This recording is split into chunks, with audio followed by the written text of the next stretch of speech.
Hey guys, in this series Mariano5 and myself are going to discuss 10 very common leaks we've spotted over the thousands of combined hours we've played at the live cash games, along with what we can do to avoid them and immediately increase our win rate. Yeah, that's right, and we're also excited to announce that we have an entire Raise Your Edge course coming out in early 2019, which is focused solely on crushing the live games. In the course, we'll be expanding on all the concepts in the series, plus everything else you'll need to be successful at the live felt. But for now, let's get into the leaks. Hey guys, this is Fallout 86 for Raise Your Edge, and welcome to leak number 10. In this video, we'll talk about getting into wars with other regulars. You'll see this leak on a daily basis in every casino and every home game. But why is this the case? Because most poker players have a big ego, and a big ego is deadly in poker. Poker is still a game that everyone plays by itself, and you need a lot of self-confidence in poker, but this is also a huge problem, especially when you play a lot of live poker. When another regular keeps beating you in every single pot, there is nothing you can do. Don't try to outplay your opponent because you have an ego problem. Remember where all the money is coming from.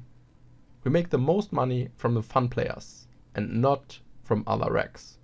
Of course, we also win some money from bad regulars, no question, but when a fun player calls it off with second pair on the river, it's hard to make this kind of money from other good players.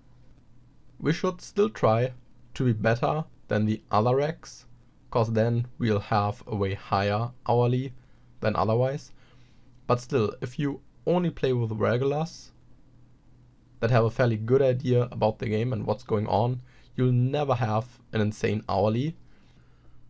The next super important point is high variance, cause that's what you get when you battle with all the other regulars, cause you're going to be involved with a lot of marginal hands, and this will just produce a lot of variance, cause sometimes you will win, sometimes your opponent will, and yeah, your swings will be huge. Sometimes you swing like 4, 5, 6 stacks in one session only with marginal hands against regulars, and this is just not necessary, cause you're playing super big pots with very marginal hands. And those reg wars are very bad, cause you stress yourself and you think about spots that are just not important. The problem is when you deviate from your standard game, you end up in a lot of unstudied spots. So you flat wider pre-flop, you check raise with some hands you're usually not check raising with, and you 3-bet other hands than usual. And of course, you end up post-flop with no clue what to do, cause usually you play other hands this way, and the chance that you make a mistake post-flop with those new holdings is fairly high.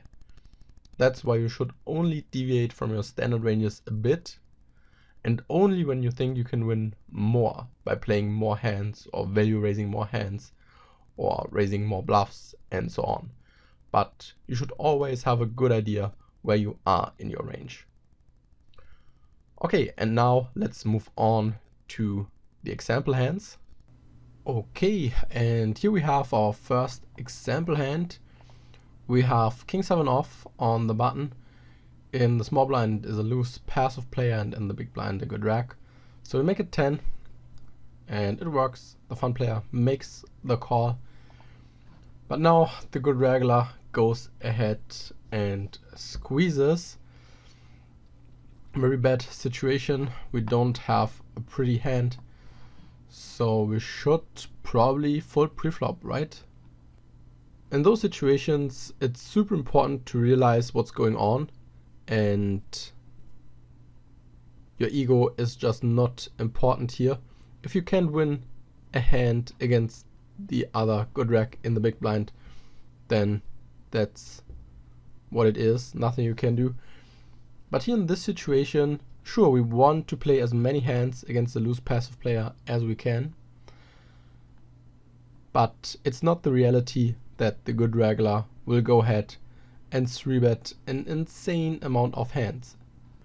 He probably squeezes a fairly linear range, especially with the loose passive player involved. So he's not 3-betting like queen deuce suited just to get us and the loose passive player to fold, because most good regulars will realize that the loose passive player will often come along if he likes his hand, and then as a good regular you don't want to have those trash hands post flop where you have no clue what to do against two opponents, and especially with hands that are not good to barrel, so that are unconnected or even offsuit would be probably the worst. And that's why I think it's fairly linear. So really like 7s, 8s, 9s, 10s, jacks, queens, kings, aces, ace king suited, ace queen suited, ace jack suited, ace 10 suited, ace 9 suited. And when it comes to offsuit hands like ace jack, ace 10 offsuit, king queen offsuit, something like this, but not way much loose. I mean, yeah, sure, 1 or 2 suited broadways maybe, but probably that's it. And sometimes the good regular just has a hand that is good enough to put in this 3-bet. So nothing you can do here with king 7, so please never go ahead and put in the 4-bet. At first we see the sizing is not optimal, so we invest a bit too much, so we can probably get away with 4-betting a bit smaller. And we have not the perfect hand to 4-bet bluff. We have so many hands we could potentially 4-bet as a bluff, but king 7 offsuit, really? When it comes to blocker hands, it's okay, because at least we block pocket kings and ace king from our opponent, but you still want to have playability. I mean, that's the reason why we 4-bet suited aces or suited kings or hands with playability, but never offsuit hands that are not connected, because with this hand, what are you going to do post flop? You cannot hit a strong hand unless 2-pair, but yeah, when we talk about 2-pair we can 4-bet any hand, would make no difference if we 4-bet 7 deuce or king 7 offsuit. And post flop you have the huge problem that you can never barrel with a hand like this. Even if we have more money behind, what do you want to flop? Except an open-ender with a 7 or with a king. That's about it. So as you can see, we're super limited post flop, and that's the reason why we don't want to 4-bet hands like this. Okay, and now let's move on to the second and also last hand. Here we have ace 3 suited in the big blind. A loose passive player limps for $5, and a good regular goes ahead and ISO raises to 5 big blinds. Pretty standard so far. We have a pretty good hand to 3-bet as a bluff, so we go ahead and 3-bet to 100. Again, we're out of position, we're fairly deep. Standard, I would say. But now it's getting interesting, because our opponent goes ahead and 4-bets. He makes it 240, and the action's back on us, and we need to decide if we want to call, fold, or jam. And when you recently moved up to 2-5, you probably think, well, in this situation he knows that I'm light in the big blind. He knows that, and that's the reason why he 4-bets me. So he has a huge bluffing range and not huge value range, because value is probably only like queens, kings, aces, ace king suited. So he's probably overfolding when I jam, so I should probably go ahead and jam for 200 big blinds. But no, that's terrible. That's definitely wrong. So yes, we play against a good regular here, but please never do this. This is just way too light to jam ace 3 suited here. And sure, he could bluff sometimes, but he will also have a value range, and when he's balanced you really lose a fortune if you shove for 200 big blinds here. And as you can see, it's fairly easy to come up with reasons why 5-bet jamming here is the best play, but of course this is not reality. We should always fold pre after we 3-bet, and that's it. Sure, he is a good reg, but he will not assume that we are super bluff heavy here. Usually I would think that most players, when they are good, think, well, he just moved up, so he's probably a bit on the tighter side. You don't want to gamble it up, so I would assume he's even for betting more value hands in the situation. So don't make wrong assumptions, and yeah, just stick to your standard charts. Okay, and that's it for the example hands, and now let's move on to the solution.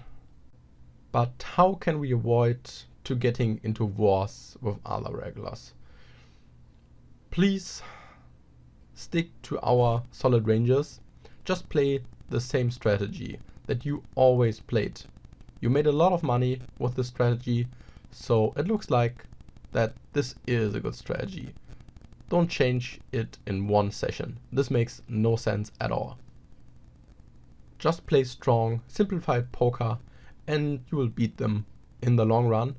If they're really doing some fancy stuff and bluffing too much on the river or something like this, that's not a problem as long as you play solid ranges, cause then you have enough hands to call down and they are not able to exploit you.